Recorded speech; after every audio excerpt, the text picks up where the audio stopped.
Okay, we'll solve this problem which is written on the board.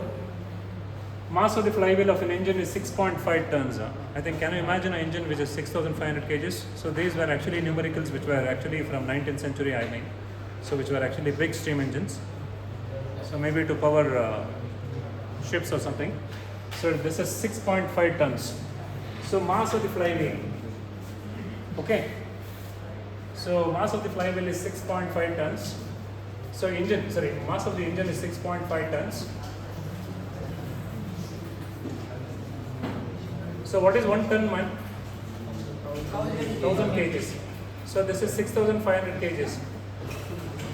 And the radius of gyration. The radius of gyration, what do I write? So radius of gyration, should I write it as capital R or small r?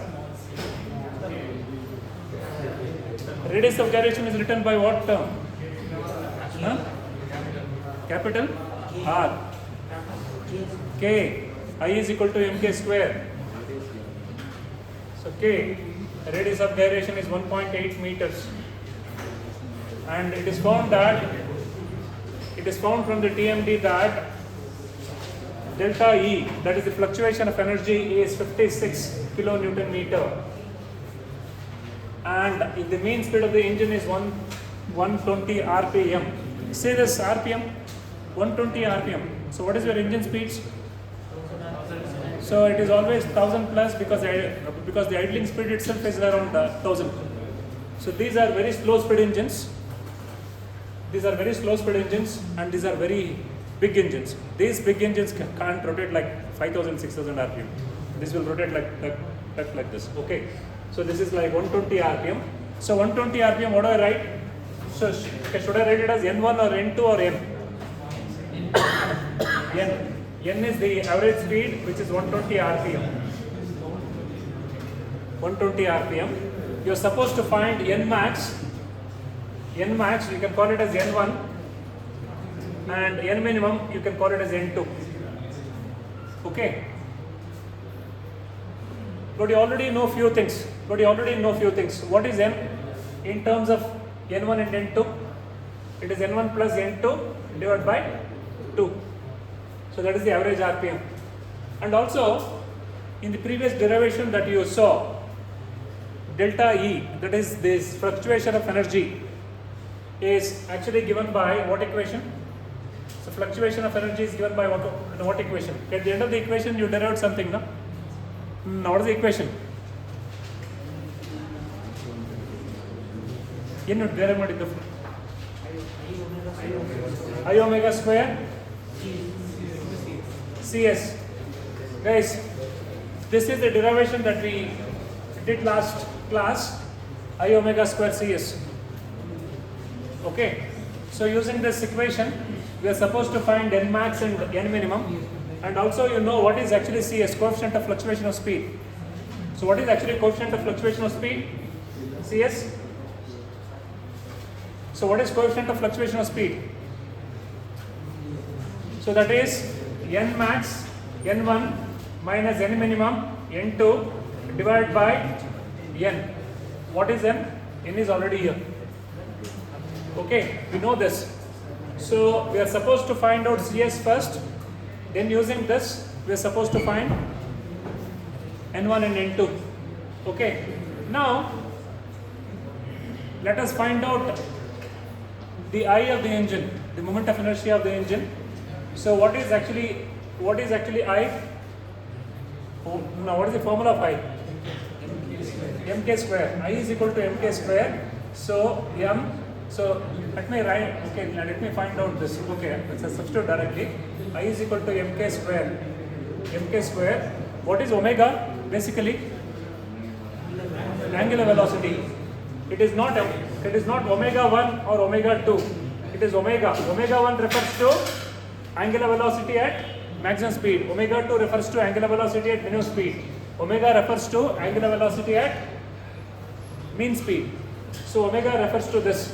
So this is omega, which is actually 2 pi n by 60 whole square into CS. Now in this equation, we know delta E, which is 56,000 56,000, let me write it as 56,000 Newton meter here, and let us find out this. What is the mass of the engine here?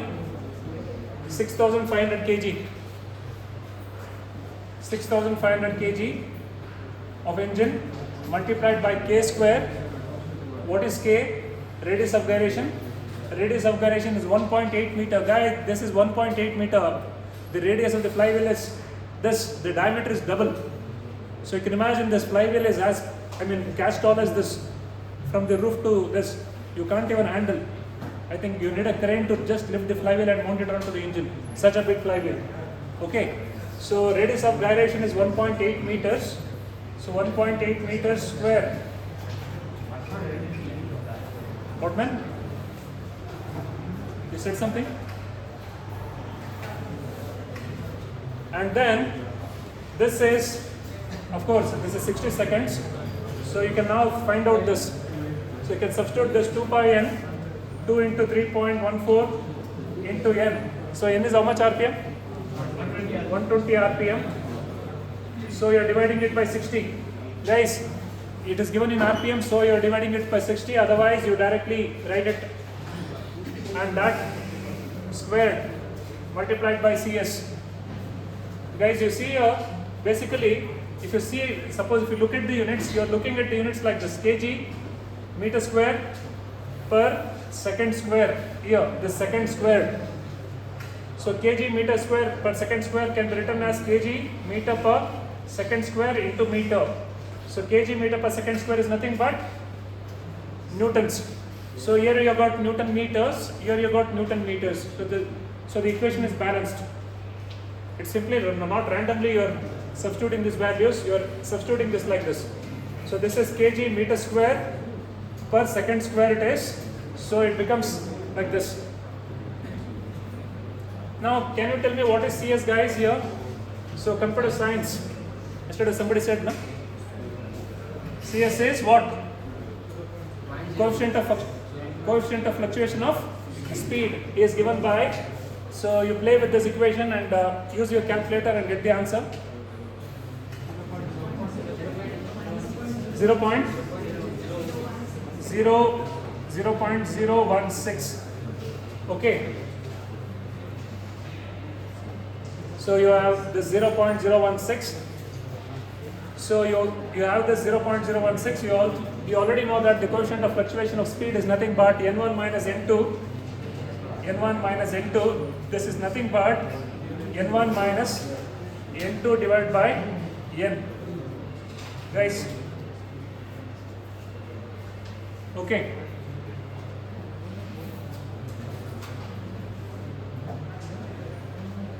Guys, here. So how much is this? Coefficient of fluctuation of speed is this. So you know this 0.016. So let us find out what is actually n1 minus n2. n1 minus n2 is equal to n multiplied by 0.016. So what is the answer? What is n? Basically 120 RPM. So this is actually 120 RPM. This is 120 RPM multiplied by 0.016. Guys, is this visible in the video? Yes, sir. Okay. So this is, so what is the RPM, guys, here? N1 minus N2 is how much? 1.9? 1.92 RPM. So that means that you can understand here the average RPM is 120 RPM.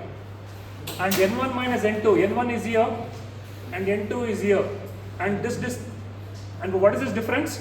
This is 1.92 RPM, because the difference between N1 and N2 is 1.92 RPM. Okay. Now, suppose if you exactly want to know what is N1, so how do you find out? If you want, you know this is 120 RPM. You know N1 minus N2 is 1.92 is the difference between this. Suppose if you want exactly the value of N1, so what do? Add what? 120 plus 1.92, huh? Then add what? Hey, I'll show the students once. This is 120. N1 minus N2 is 1.92. If you want this, what is this basically?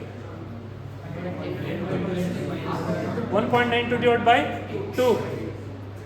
Okay, so if you want N1, this is average RPM N plus 1.92 RPM divided by 2. So that is N1 RPM. You please write this. And if you want N2, that is N. This is N. So this is N. 120 minus 1.92 divided by 2. So that is this RPM.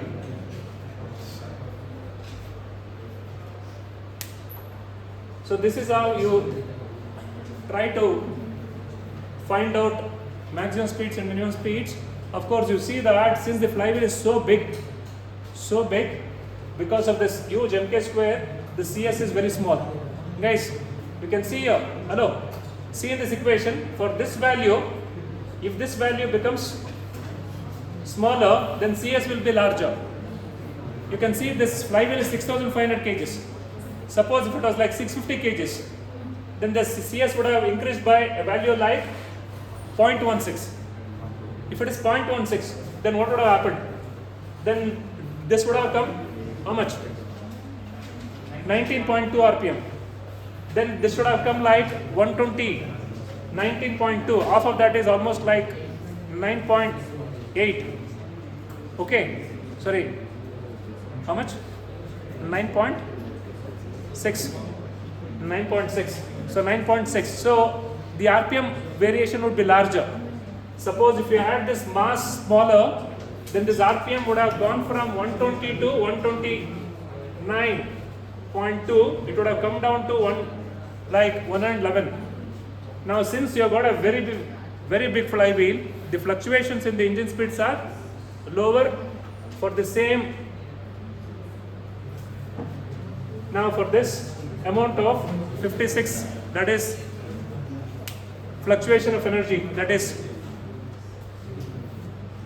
the fluctuation of energy is so much. For this fluctuation of energy, the RPM would have changed by a huge amount. If this, instead of 6.5 tons, if it was just 650 kgs, then this would have gone by huge amount. Okay, this is how they try to decide the size of the flywheel. Here guys, you see that this engine, the mass of the flywheel of an engine is 6.5 tons. Okay, so because of that, this variation has got reduced. So this is the end of the problem. So this problem could be given for